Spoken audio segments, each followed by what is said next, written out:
জাতীয় থেকে আন্তর্জাতিক প্রান্তিক জনপদ থেকে নগর চারপাশ ঠিক কী ঘটছে এই মুহূর্তে তা নিয়ে আয়োজন এখন চারদিক। আপনার সঙ্গে আছি আমি তৌহিদুর রহমান। আগামী ৪৮ ঘন্টার জন্য অবস্থান কর্মসূচি স্থগিত করে আলটিমেটাম দিয়েছেন বিএনপির নেতা ইশরাক হোসেন। এ সময়ের মধ্যে সরকার রায় বাস্তবায়ন করবে বলে আশা প্রকাশ করেন তিনি। বৃহস্পতিবার বিকেলে কাকরাইলে এসে ইশরাক হোসেন বলেন, রিট খারিজ হওয়ার আইনের শাসনের বিজয় হয়েছে। দ্রুত আদালতের রায় বাস্তবায়ন করতে সরকারকে তাগিদ দেন ইশরাক।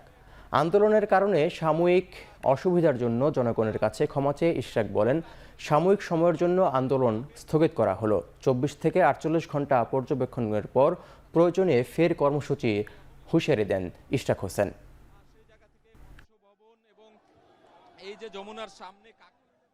হাইকোর্টের আদেশ শোনার পর আমাদের দল সিদ্ধান্ত নিয়েছে যে আপাতত আমরা স্থগিত রাখবো এবং সরকারকে আগামী ২৪ ঘন্টা থেকে ৪৮ ঘন্টা পর্যবেক্ষণ করা হবে তারা কি করে। ছাত্র প্রতিনিধি সহ অন্যান্য প্রতিনিধিদের পদত্যাগ করতে হবে, সেটা কিন্তু পরিবর্তন হবে না। সেই দাবির জায়গায় থাকবে। এদিকে অন্তর্বর্তী সরকারের নিরপেক্ষতা নিয়ে প্রশ্ন উঠেছে দাবি করে ৩ উপদেষ্টার পদত্যাগ চেয়েছেন বিএনপির নেতারা। উচ্চ আদালতের রায়ের প্রতি সম্মান রেখে সরকারকে মেয়র পদে ইশরাক হোসেনের শপথ পড়ানোর জন্য উদ্যোগ নেওয়ার আহ্বান জানান বিএনপির নেতাকর্মীরা। গুলশানের স্থায়ী কমিটির সংবাদ সম্মেলনে আরও বলেন, ডিসেম্বরের মধ্যে নির্বাচনের রোডম্যাপ ঘোষণা না করলে বিএনপির পক্ষে অন্তর্বর্তী সরকারের প্রতি সমর্থন রাখা কঠিন হবে। অন্তর্বর্তী সরকারের যে সমস্ত উপদেষ্টাগণ একটি নূতন রাজনৈতিক দলের সাথে প্রত্যক্ষ ও পরোক্ষভাবে জড়িত বলে সবাই জানে ও বুঝে, উপদেষ্টা পরিষদে তাদের উপস্থিতি সরকারের নির্দলীয় নিরপেক্ষ পরিচিতিকে ক্রমাগত প্রশ্নবিদ্ধ করে চলেছে বলেই সরকারের ভাবমূর্তি রক্ষার্থে তাদেরকে অব্যাহতি দেওয়া প্রয়োজন। জাতীয় নিরাপত্তা উপদেষ্টার গতকালের বক্তব্য আবারও নূতন বিতর্কের জন্ম দিয়েছে। সরকারের ভাবমূর্তি রক্ষার্থে তাকেও অব্যাহতি দেওয়া প্রয়োজন হবে। জ্ঞাত আয় বহির্ভূত সম্পদ অর্জনের মামলায় ৩ বছরের কারাদণ্ডাদেশের রায়ের বিরুদ্ধে বিএনপির ভারপ্রাপ্ত চেয়ারম্যান তারেক রহমানের স্ত্রী জোবাইদা রহমানের আপিলের প্রথম দিনের শুনানি শেষ হয়েছে। পরবর্তী শুনানির জন্য আগামী সোমবার দিন ধার্য করেছেন হাইকোর্ট। বিচারপতি মোহাম্মদ খসরুজ্জামানের একক হাইকোর্ট বেঞ্চে এই শুনানি শুরু হয়েছে। এর আগে ১৪ মে হাইকোর্টে জোবাইদা রহমানের আপিল শুনানির জন্য গ্রহণ করেন। একই সঙ্গে আপিল নিষ্পত্তি না হওয়া পর্যন্ত তাকে জামিন দেয়া হয়। বিচারিক আদালতের ওই মামলায় জোবাইদা রহমানকে দেয়া অর্থদণ্ডাদেশও স্থগিত করা হয়। দুর্নীতি দমন কমিশনের করা এ মামলায় ২০২৩ সালের ২ আগস্ট রায় দেয় ঢাকা মহানগর জজ আদালত। রায়ে ২টি ধারায় তারেক রহমানকে ৯ বছর এবং জোবাইদা রহমানকে ৩ বছরের কারাদণ্ডাদেশ ও অর্থদণ্ড দেয়া হয়। সম্পদের তথ্য গোপন ও জ্ঞাত আয় বহির্ভূত সম্পদ অর্জনের অভিযোগে ২০০৭ সালের ২৬ সেপ্টেম্বর তারেক রহমান, জোবাইদা রহমান সহ ৩ জনের বিরুদ্ধে রাজধানীর কাফরুল থানায় মামলাটি করে দুদক। হাইকোর্টের শুনানিতে জোবাইদা রহমানের আইনজীবী দাবি করেন, এ মামলায় তারেক রহমান ও তার স্ত্রী জোবাইদা রহমান খালাস পাবেন। আইন মেনে তাদের দণ্ডিত করা হয়নি বলেও উল্লেখ করা হয়।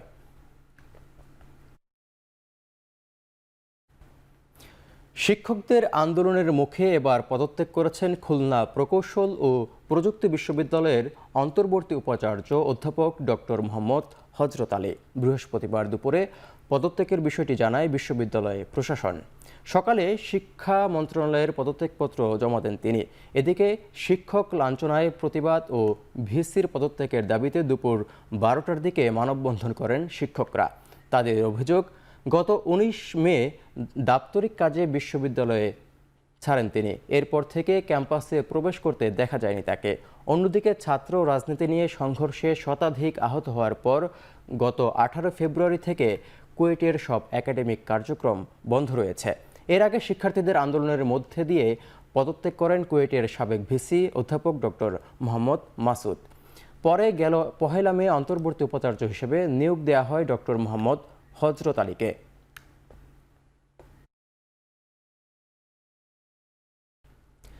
এনবিআর বিলুপ্তির অধ্যাদেশ বাতিল এবং টেকসই রাজস্ব সংস্কার সহ 4 দাবি প্রধান উপদেষ্টার কাছে লিখিত আকারে জমা দিয়েছেন সংস্থাটির 5 কর্মকর্তা। বৃহস্পতিবার দুপুর 3:30টায় স্মারকলিপি নিয়ে যমুনার উদ্দেশ্যে রওনা করেন তারা।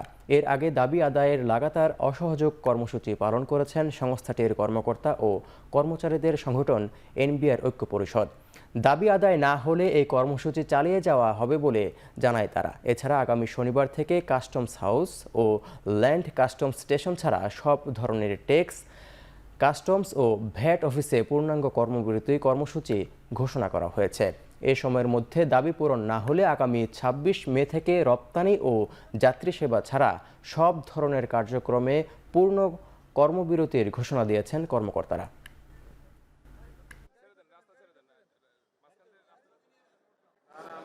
জারিকৃত অধ্যাদেশ অবিলম্বে বাতিল করতে হবে। অবিলম্বে জাতীয় রাজস্ব বোর্ডের চেয়ারম্যানকে অপসারণ করতে হবে। রাজস্ব সংস্কার বিষয়ক পরামর্শ কমিটির সুপারিশ জনসাধারণের জন্য ওয়েবসাইটে প্রকাশ করতে হবে এবং জাতীয় রাজস্ব বোর্ড কর্তৃক প্রস্তাবিত খসড়া এবং পরামর্শ কমিটির সুপারিশ আলোচনা পর্যালোচনা পূর্বক প্রত্যাশী সংস্থাসমূহ, ব্যবসায়ী সংগঠন, সুশীল সমাজ, রাজনৈতিক নেতৃত্ব সহ আমাদের যে আয়কর আইনজীবী আছেন, যে সকল অংশীজন আছেন, সবার মতামত নিয়ে উপযুক্ত ও টেকসই রাজস্ব সংস্কার নিশ্চিত করতে হবে। তদবির বাণিজ্য সহ নানা দুর্নীতির অভিযোগে স্থানীয় সরকার উপদেষ্টা আসিফ মাহমুদ এর সাবেক এপিএস মোয়াজ্জেম হোসেনকে জিজ্ঞাসাবাদ করেছেন দুর্নীতি দমন কমিশন। অভিযুক্ত মোয়াজ্জেম হোসেন বেলা 11:30টার দিকে দুদক কার্যালয়ে হাজির হন। দুদকের উপসহকারী পরিচালক মিনু আক্তার সুমিসহ অন্যান্য কর্মকর্তারা তাকে জিজ্ঞাসাবাদ করেন। মোয়াজ্জেম হোসেনের বিরুদ্ধে উপদেষ্টা এপিএস থাকাকালে ক্ষমতার অপব্যবহার করে তদবির ও টেন্ডার বাণিজ্য সহ নানা অনিয়মের মাধ্যমে বিপুল পরিমাণ অর্থ সম্পদ অর্জনের অভিযোগ উঠেছে। সম্প্রতি মোয়াজ্জেম হোসেনের বিরুদ্ধে দুর্নীতির খবর গণমাধ্যমে প্রচারিত হলে তাকে দায়িত্ব থেকে অব্যাহতি দেওয়া হয়। আমার কাছে ডকুমেন্টস আছে কিছু, আমি সেই ডকুমেন্টসগুলো সাবমিট করেছি এবং আমাকে কিছু প্রশ্ন করেছেন, সেই প্রশ্নগুলো আনসার করেছে। আমি মিডিয়াতে দেখলাম যে আমি গণপূর্তে গেছি, পানি সম্পদ মন্ত্রণালয়ে গেছি, রোডস অ্যান্ড হাইওয়েতে গেছি। আমি আপনাদের ওপেন চ্যালেঞ্জ করতেছি, এই 3টা জায়গায় আমার জীবনে পা পড়ে নাই। এইগুলো সম্পূর্ণ ভিত্তিহীন। সো আমি যারা ইনভেস্টিগেশন করতেছে আমি তাদের উপর আস্থা রাখি, তারা ইনভেস্টিগেশন করুক, করলে সত্যতা বের হয়ে আসবে আর কি। চট্টগ্রাম বন্দরকে বিদেশিদের হাতে তুলে দেয়া যাবে না। তথাকথিত মানবিক করিডোরের নামে খাল কেটে কুমির আনা যাবে না বলে হুঁশিয়ারি দিয়েছেন গণ অধিকার পরিষদের সভাপতি নুরুল হক নূর। পুরানা পল্টনে দলীয় কার্যালয়ে জরুরি সংবাদ সম্মেলনে তিনি এসব কথা বলেন। যদি রোডম্যাপ নিয়ে তারা কাজ করছেন অলরেডি, সেখানে এই নির্বাচনকে পেছানোর জন্য একটা ষড়যন্ত্র করছেন, এই নির্বাচন কমিশনের সামনে কর্মসূচি পালন করছেন। আরে ভাই, তোমাদের তো নিবন্ধন হয় না, একটা অনিবন্ধিত দল তো নির্বাচন কমিশনের হিসাব নিকেশই নাই। বিদেশি প্রতিষ্ঠানকে চট্টগ্রাম বন্দর দেওয়ার উদ্যোগ নিয়েছিলেন, এই সরকারও এসে সেই হাসিনার ব্যবস্থাই চালু রাখলো। হাসিনা খারাপ, হাসিনা ফ্যাসিস্ট, কিন্তু হাসিনার দেওয়া উদ্যোগ আপনারা বজায় রাখতে চান, এই বন্দরকে বিদেশিদের হাতে তুলে দিতে চান। সরকারি ও বেসরকারি সব ধরনের ইন্টারনেট সেবাদানকারী প্রতিষ্ঠানের জন্য একক ট্যারিফ নির্ধারণ করেছে বাংলাদেশের টেলিযোগাযোগ নিয়ন্ত্রণ কমিশন। এর মাধ্যমে রাজধানী থেকে শুরু করে দেশের প্রত্যন্ত অঞ্চলে পর্যন্ত এক রেট মিলবে ইন্টারনেট সেবা। নতুন ট্যারিফ অনুযায়ী 5 Mbps ইন্টারনেট সেবায় মাসিক মূল্য হবে সর্বোচ্চ 400 টাকা, 10 Mbps 700 টাকা এবং 20 Mbps 1100 টাকা। এই হার মহানগর, জেলা, উপজেলা এবং ইউনিয়ন সহ সব স্তরের সমানভাবে প্রযোজ্য হবে। এছাড়া রাখা হয়েছে সেবার মান ও জরিমানার নিয়মও। বিটিআরসির গ্রাহক সন্তুষ্টি ও সেবার মান রক্ষায় চালু করেছে গ্রেড অফ সার্ভিস ব্যবস্থা। এর আওতায় যদি কোনো গ্রাহকের ইন্টারনেট সেবা টানা 5 দিন বিচ্ছিন্ন থাকে তাহলে সে মাসে বিলের 50% ছাড় পাবেন। 10 দিন বিচ্ছিন্ন থাকলে 25% এবং 15 দিন বা তার বেশি সময় সংযোগ না থাকলে পুরো মাসের বিল মওকুফ করতে হবে সংশ্লিষ্ট আইএসপি প্রতিষ্ঠানকে। এই ট্যারিফ 1 জুলাই থেকে কার্যকর হবে।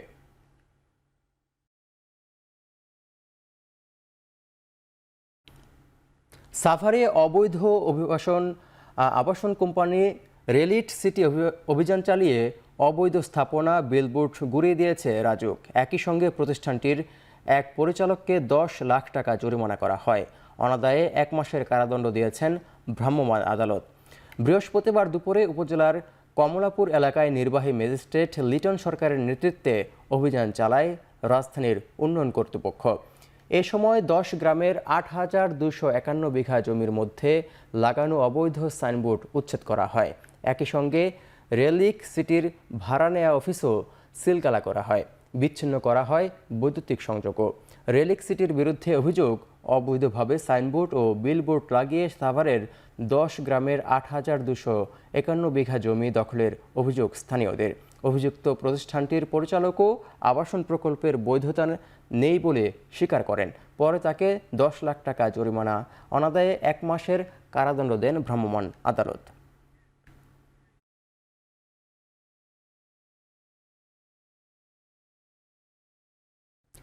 যুক্তরাজ্যে থাকা বাংলাদেশ হাই কমিশনে নবনিযুক্ত প্রেস মিনিস্টার আকবর হোসেনের সাথে মতবিনিময় করেছেন বাংলাদেশি সংবাদকর্মীরা। ইস্ট লন্ডনের একটি রেস্তোরাঁয় এই মতবিনিময়ে আয়োজন করে বাংলাদেশ প্রেস ক্লাব ইউকে। এ সময় বিগত সরকারের বিভিন্ন অনিয়ম ও দুর্নীতির কথা তুলে ধরেন নবনিযুক্ত প্রেস মিনিস্টার। এসবের পুনরাবৃত্তি যাতে না ঘটে সে ব্যাপারে দৃঢ় প্রত্যয় ব্যক্ত করেন আকবর হোসেন। হাই কমিশনের ব্যাপারে যে কোনো তথ্য জানতে সরাসরি যোগাযোগের আহ্বানও জানান তিনি।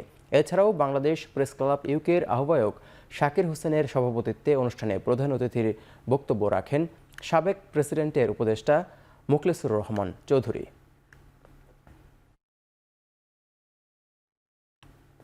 ভারতের মুম্বাইয়ে বলিউড সুপারস্টার সালমান খানের গ্যালাক্সি অ্যাপার্টমেন্টে বিনা অনুমতিতে প্রবেশের চেষ্টার অভিযোগে 2 জনকে গ্রেপ্তার করেছে পুলিশ। গ্রেপ্তারের 2 জনের মধ্যে একজন নারী রয়েছেন বলে নিশ্চিত করেছে মুম্বাই পুলিশ। গ্রেপ্তার হওয়ার অপর ব্যক্তির নাম জিতেন্দ্র কুমার সিং, তার বয়স 23 বছর। তবে নারীর পরিচয় সম্পর্কে এখনও কিছুই জানা যায়নি। তাদের বিরুদ্ধে অনুপ্রবেশের দায়ে মামলা করা হয়েছে। অভিযুক্তরা মঙ্গলবার এবং বুধবার আলাদাভাবে সালমান খানের বাড়িতে ঢোকার জন্য চেষ্টা করেছে বলে জানিয়েছে পুলিশ।